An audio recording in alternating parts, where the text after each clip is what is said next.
I get to the shop update, I want to talk about the Texas-West Virginia game last night. Because one of the projects I've been working on is a Texas Cornhole set that you see here. West Virginia, you know, they're being ranked 8th, and us being ranked 11th, or Texas being ranked 11th. I live in Oklahoma now. But they played phenomenal. Texas played okay, but West Virginia played a little bit better. With Geno Smith and Andrew Bowie, man, I'm telling you, that duo, they got something special. I'm not talking them up just because they beat Texas. You know, they played really well. With him not having any interceptions, are you kidding me? It's college football. So, you know, all the hype with the Heisman candidates and everything, and him giving credit for his remarkable play the last couple weeks, it's spot on. They've got a great team, and hopefully that they'll represent the Big 12 moving forward. We've got a family reunion camping trip coming up the second week in November, and my aunt and my sister asked me if I had any kind of, you know, cornhole or washers or any kind of games for camping, and I didn't. And I really didn't have time to build one, and that's kind of what they did. They asked me to build one because I was working on the drawer system for my drum sander and my flip cart and a couple of smaller other projects that popped up. But I looked at my scrap laying around, and you know what? I said, screw it, let's do it. And for all you guys that watch me and watch my videos, if I'm going to build something, I'm going to do it right. And or overbuild it, some people say, or too much, extreme, whatever you want to call it. But yeah, had some scrap laying around, and I threw it together. I used 3/4 inch poplar for the runners and the frame, 1/2 inch Baltic birch for the top, and that's what I had on hand, so I didn't have to go buy that. The legs are made from 3/4 inch poplar as well. I want to do some nice rounded slots for to put your beer in. You know, I put some pictures of this on Facebook, and I've already got a couple friends wanting some, and I think there's going to be some options as far as pricing or whatnot. But also, what's unique about this set is there's some dovetails on there, which is my own little twist.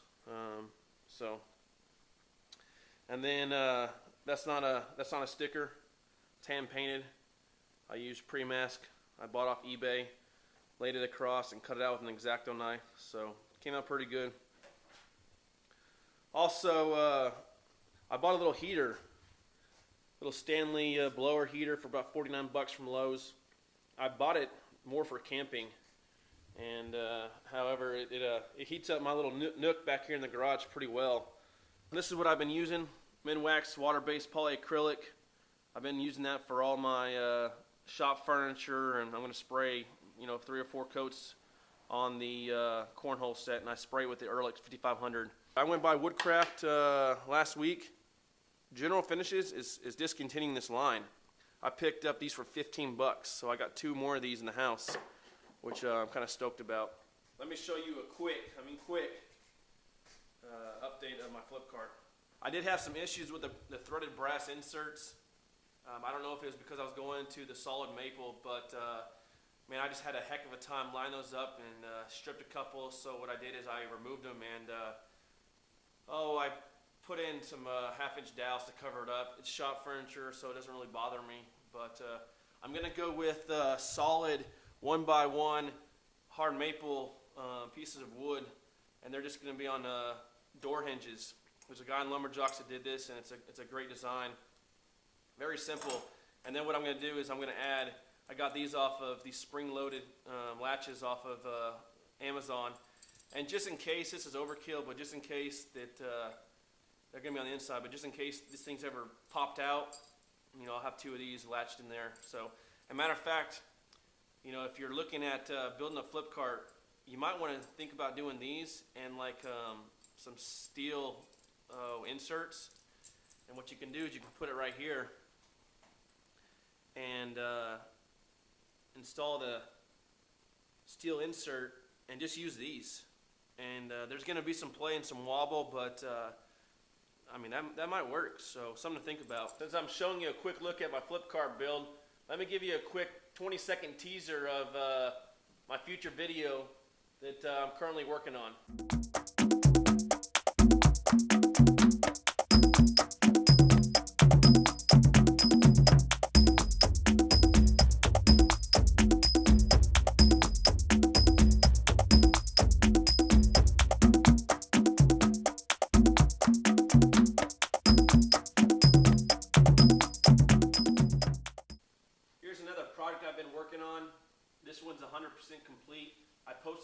jocks about a week and a half ago. Construction was very simple. Used 1/2-inch Baltic birch. I use 1/2-inch Baltic birch for all my shop furniture. Absolutely love working with it. Some might think it might be a little expensive, but you know, for 25 bucks a sheet for 5x5, I think it's worth it. First time I used continuous drain flow for my drawers. Extremely tricky for me since it was my first time.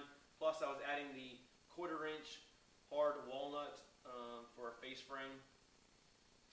Used full extension drawer slides. Again, I use this for all my shop furniture. Some might think it's a little excessive or overkill, but I get them for like $5 a set at my lumber yard. So to me, it's worth the extra money. Also put about 5 or 6 coats of Minwax water-based polyacrylic. First time I've ever used that finish. It's all right. It's not as good as a general finish.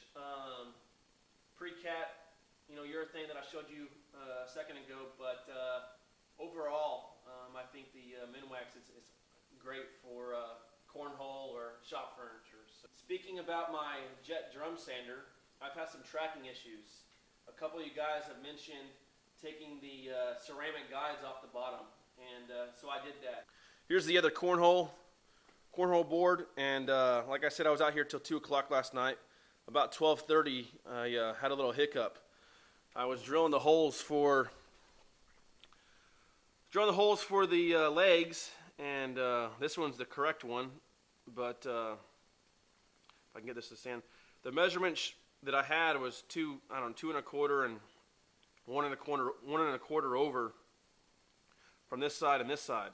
Well, I did the other side, flipped it around, and measured from this side, and I don't know if you can see that or not. I don't think the lighting is as good, but there's a little dowel right there, and if you can't see it, that means I did a good job. But yeah, I had a little hiccup last night and went to go put the legs on, and the bolt wouldn't fit through, and I was like, what's going on? And sadly enough, it took me about 30-40 seconds to figure out that I measured from the wrong side. Here's another project I'm working on, and it's got a deadline like everything else. I'm going on that camping trip. My sister asked me to make a balance board, and it's for my niece. I guess she's in gymnastics, and I don't know if she found this off Pinterest or whatnot, but it was one of those projects she asked me to do, and I didn't really think I had time, but I was out in the shop. The shop's dirty. Might as well knock it out while things are drying. But yeah, it's just a balance board. I'm gonna spray with a polyacrylic and give that to them when we go camping second week in November. My wife was nice enough to paint the beautiful flowers and her name on it. Here's my temporary assembly table. It's just a plastic fold-up table. It's pretty sturdy. It's not flat by any means. There's some of my camera equipment for my GoPro that I've been filming out here with. Here's what I did last night for that air in the cornhole boards. You know, I had some dowels laying around, but I didn't have anything that was 5/16. So I took it over to the drill press, cut a piece off, put it in there, and then I used sandpaper, some high grit. I think it's, I don't know, probably 80 grit, might even be 60 grit. And I just sanded that thing away until I got my desired thickness. As a matter of fact, I like this better because, you know, I kind of tapered it, as you can tell, and I made it a little thicker. I applied very little glue, and I hammered it home and flush trimmed it. Kind of been getting some orders for my cornhole sets. You know, it's kind of stinks because these are about 15 bucks for paint. So, you know, if someone wants to do a different color scheme, it's kind of challenging. I'm going to install some rope handles. Paul Marcel on YouTube did a review on these Sinsgard, I think that's how you pronounce it. So I picked up a pair, and I got the 26 decibel. They work really well, but I wish I would have got the 31 decimal. You can still hear pretty well with these on. You know, I'm able to talk to my wife with these on. But yeah, they work out very nice. They fit around your neck, and you know, any kind of router or the dust collector running, it's pretty nice. Well, that's it for this shop update. My no comment flip cart video should be out sometime late November. Be on the lookout for that, and thanks for watching.